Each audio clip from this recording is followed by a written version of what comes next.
Hello everyone and welcome to my channel. I know most of you are curious to know what happened, how did I end up in the hospital, later in a wheelchair. I feel ready to tell the story mainly because I have my sister here with me to hold the space if I need it. I'm here to provide support and just let her tell her story.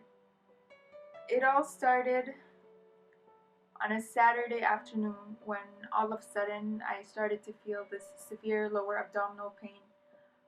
And as it kept intensifying to the extent that I could no longer walk upright, my husband rushed me to the hospital.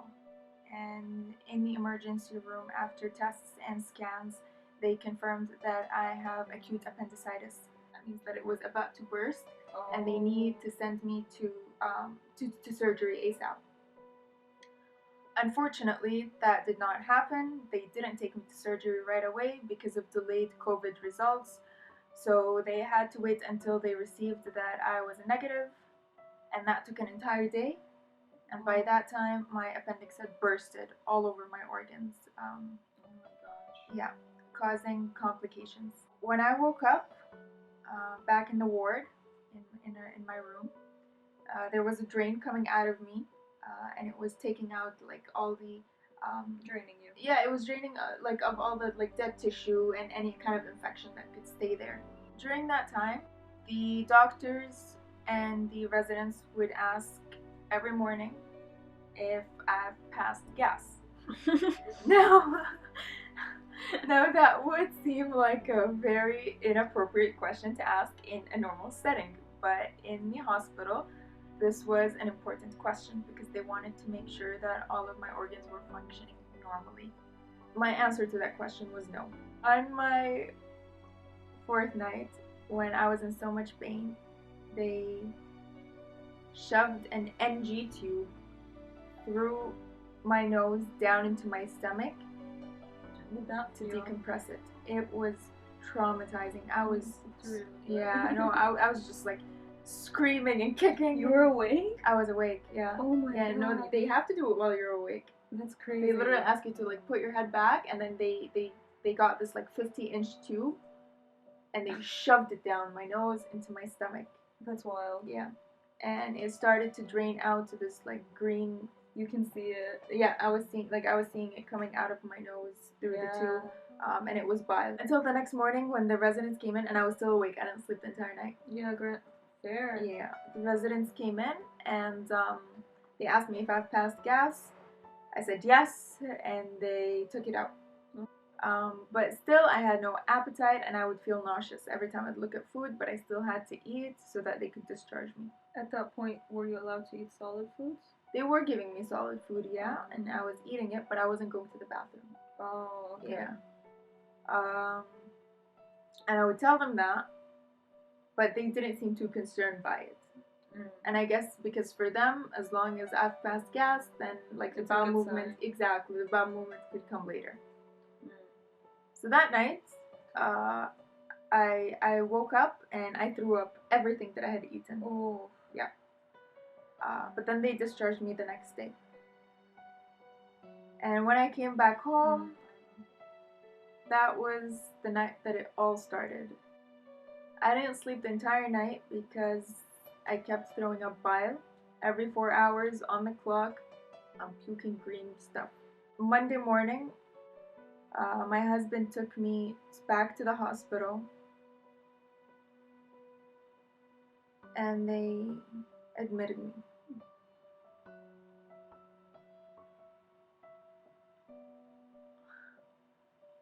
And it's like coming back that was terrifying, you know? I mean, I had finally left, and then coming back, and to come back to a hospital where things started to get worse, I think that's the most terrifying part about this whole thing, you know? It's supposed to be a place that's meant to rescue you and to heal you. Instead, it was a place that I came back to die. Anyway, came back to the hospital. They admitted me into a room with 3 other beds, and I continued to throw up bile. I couldn't sleep. And I refused the NG tube. They said, you know, like, this is the only way to decompress my stomach. So the term was that my stomach was distended, which means it looked like I was in my 3rd month of pregnancy. Oh. Like, it was that big. You were very bloated. Very bloated. And they said that the NG tube would help decompress my stomach. I refused it on my first night, but the next day I just couldn't take it anymore. So yeah, that's a lot. It went back in. Every day the residents would come in the mornings and I would describe my symptoms to them. Yep, bile is coming out by the liter, and I still haven't gone to the bathroom. I'm not passing gas. I can barely walk up straight, and my stomach has not gotten smaller. And all they would tell me, literally their only advice would be to just continue walking. That movement helps the bowels. And I would walk every day with no improvement. And then the next day, my symptoms got worse because I started to get night chills. So I'd be sleeping with literally, I kid you not, 11 covers on me. You're so like cold and sweating. And I'm cold and sweating, yeah, at the same time. And they'd come in and they'd tell me, you're doing the right thing, just keep walking. I think by the 6th or 7th day, crying to them and begging them to take me to surgery. That something's definitely wrong. I haven't gone to the bathroom in like 2 weeks now. Yeah. And I haven't improved. Until finally they said that, okay, we'll take you to surgery tomorrow. I think that was by my 7th day in the hospital.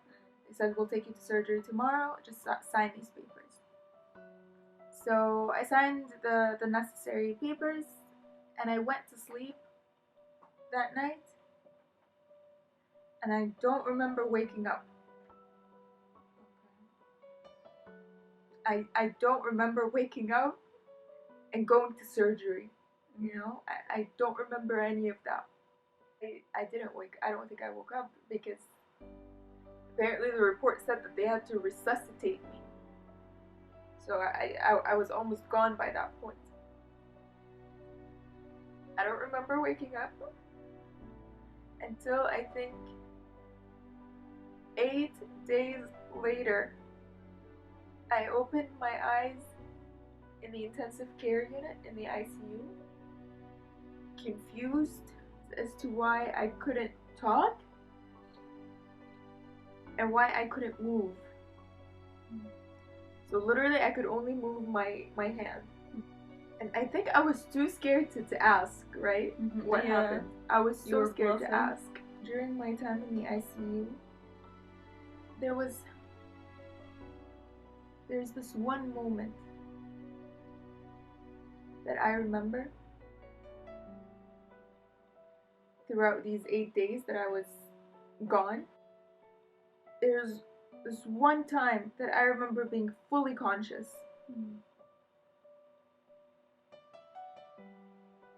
I was in the dark.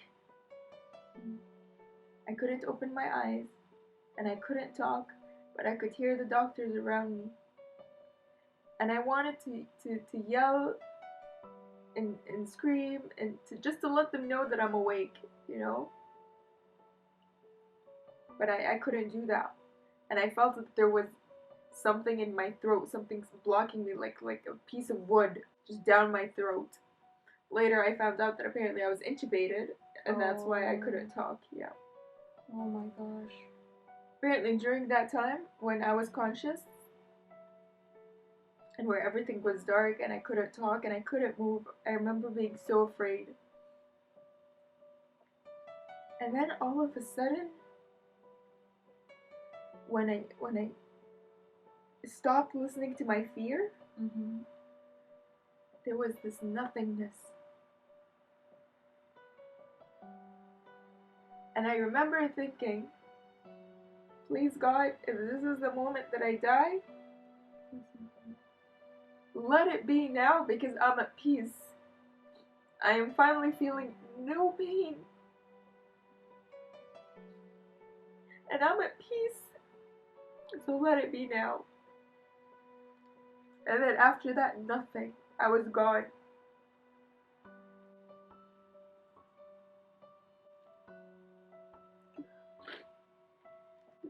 In 8 days, I went through 4 surgeries where they opened me up and they left me open and they would cut my bowels. And the feeling that I remember during that time, like if I were to describe to you what it felt like to be intubated and under, literally, and I'm not the only one that described this because later when they moved me up to a ward, my roommate described the same image I'm about to tell you right now.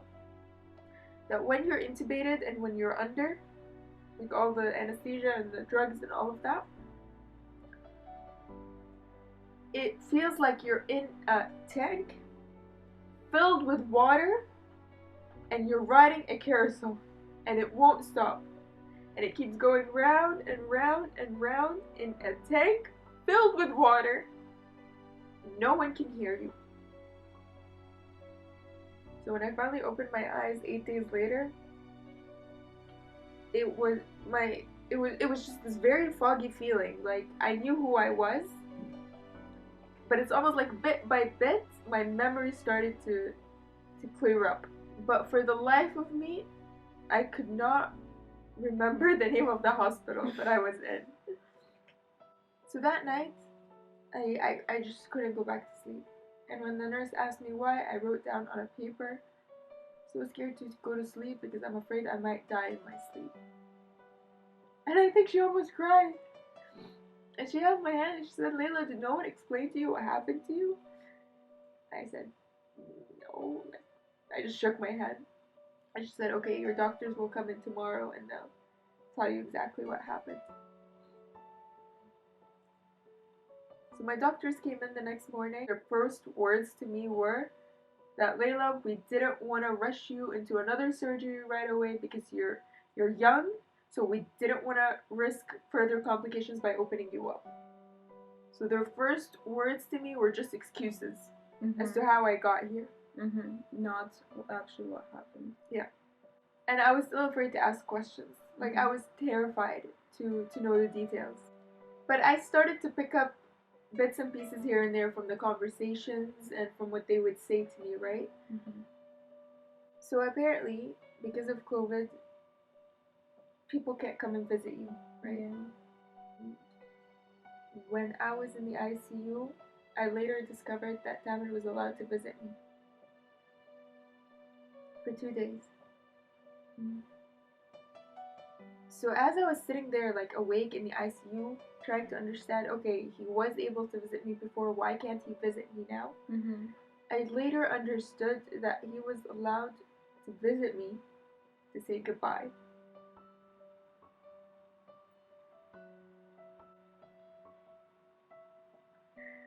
Like I can't even think what he was going through when he received the call and they told him, you know, you could come see her, she's in a bad state. And they were essentially prepping him, you know. A social worker came to see me, and she was just so lovely. And she was trying to help Tamir come into the hospital to see me. And she knew I couldn't talk, and so she'd ask questions where I could either gesture or like shake my head, you know. And then she asked me how long has it been since I've seen my family, and I couldn't remember. And that's when I just reached out for her hand because I needed to hold on to someone. You know what I mean? Like I needed to feel like someone felt me and could see me. And I needed to hold on to someone because I felt like I needed to hold on for dear life, you know? So I held her hand, this complete stranger. And she just looked into my eyes and I could see tears in her eyes. And she just held the space for me, like she remained quiet. Let me cry. My third day in the ICU, they said that I was looking better and I was feeling better, so they were prepping to send me up to the ward. But just note that during my time in the ICU, I still couldn't talk and I still couldn't move. So they would send in physiotherapists to come and help me move my muscles. So they would sit me up.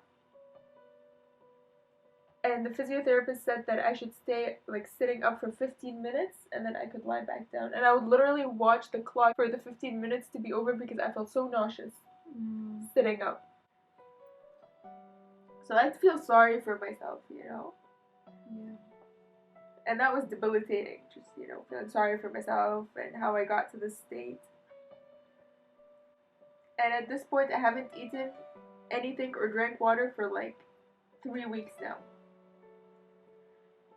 And so there was this, like, and my bed was next to the windows, right? And next to the door in the ICU. So there was this one nurse that would come in every morning with this cup of water filled with ice. And I would look at her and cry and look away because I missed the taste of water.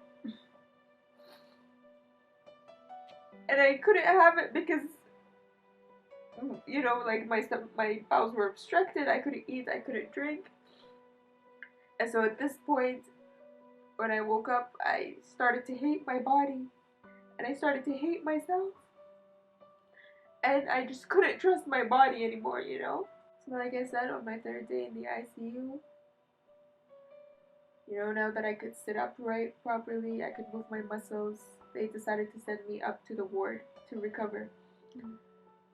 So, as they were, you know, taking me up in a stretcher, just before they were about to turn me into my room, this nurse came up to me, and I've never met him in my life, and said, Zayda, we've all been praying for you. So I just reached out and I held his hand, and he said, yeah, during Ramadan, you know, me and my family have been praying for you. And I just started to cry. It's so... Yeah. And he said, so yeah, sweet. you're pretty popular on this floor. You know, we just couldn't believe that a young, healthy 25-year-old would end up in the state you ended up in.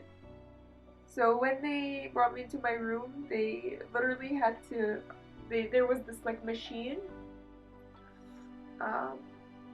attached to the ceiling, and I was on top of like this blanket or this net that could be attached to this machine. So it's almost like you know how like you take fish out of the water with this large net.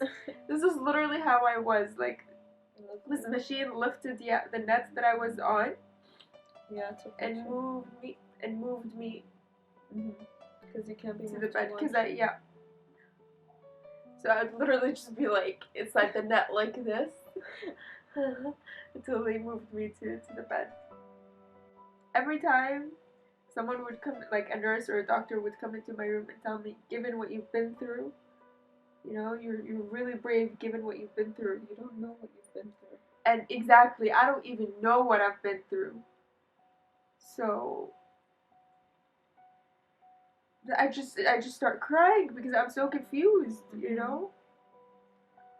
And I think honestly, Zaina, the hardest part of it all, I think the most traumatizing part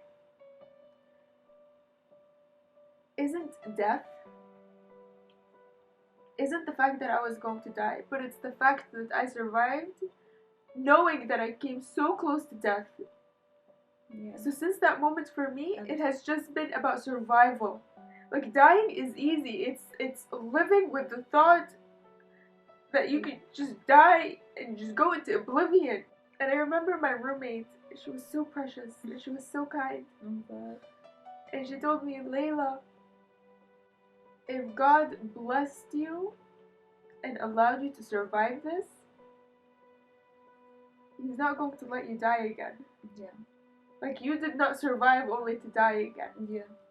So you can abandon that thought. I like that. And that thought really gave me comfort. But I would just get so angry whenever they tell me that you've survived the hardest part, so you know. It's all a breeze from now. Yeah, it's all a breeze for now, and I can't I didn't live through the hard part. You know, I wasn't conscious. The hard part for me is now is to try to stay alive. That This was is the hard part for them. You know, the surgery was for them. Yeah, and I felt that I had no control over my life or over my body anymore. And it's literally when I've reached at this bottom of this life ladder, where literally all I wanted out of this life was to be able to breathe, is when I knew that literally this is where this is where I'll be given a new life, you know, that this was a new start for me. That I was blessed with a new life, you know. But with it came this thought, this pressuring thought that now that God had given me a new life, am I even worthy? Like, am I even worthy of this new life? And it felt like it's such a huge responsibility. Like, after having gone through what I've gone through, I don't think I'll ever go back to living that normal life, you know? And by that normal life, before pre-hospitalization, let's say that, death seemed like this true fictional story. You know what I mean? You've heard about it, but from other people. You've never seen it for yourself. Exactly. I've never seen it for myself. Never lived it, so I can't really speak from experience. Before my hospitalization, I've lived my life knowing that death will come. But I thought I would just die, you know, from old age, peacefully in my bed. Exactly. And on a Saturday morning, as a 25-year-old, you don't expect that, you know, you would just die in the hospital the next day. So now, like, I literally live my life having experienced death. I walk every day with the thought that I could die tomorrow. And so with this idea that I was blessed with this new life, I made a conscious decision that from now on I need to be a better person. Before my hospital, like, I lived my life doing the most, but making mistakes and knowing that they were mistakes. Thinking that I'll be better when I'm older. Thinking that I had all the time in the world to be better tomorrow. But now I don't have all the time in the world. I literally only have today to be better. Because tomorrow is not guaranteed. I am in a better place both physically and mentally to talk about my story and to feel like to reflect back on it and think that this was an experience that just like literally put me in my place and told me, hey, you need to grow up now. Now's the time. Now is the time to stop thinking that you have all the time in the world to make mistakes. Because we want to romanticize this idea, you know what I mean? We want to think that we're invincible or that we're young forever and that we have all the time in the world to make mistakes and to try again. And that's okay. That's a great idea to live with, you know? But it's not as real.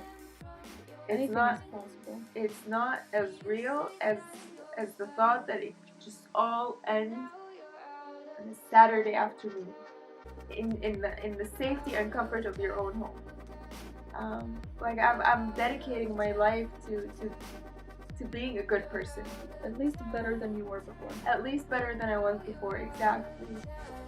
So that, because I started to think, like, when I'm gone, if I had actually died in that moment, what would have people said about me? What would you do? What would I have left behind? And since I don't know where I'm going, like, when I die, I don't know where I'm going. All I know is that it was this oblivion, you know, it was this darkness, where I can't even tell you what it was. So I can't be sure where I'm gonna go. So, and you hear a lot of people telling you when someone dies, you know, like, hey, like, don't cry, they're in a better place now. So because But it was nothing.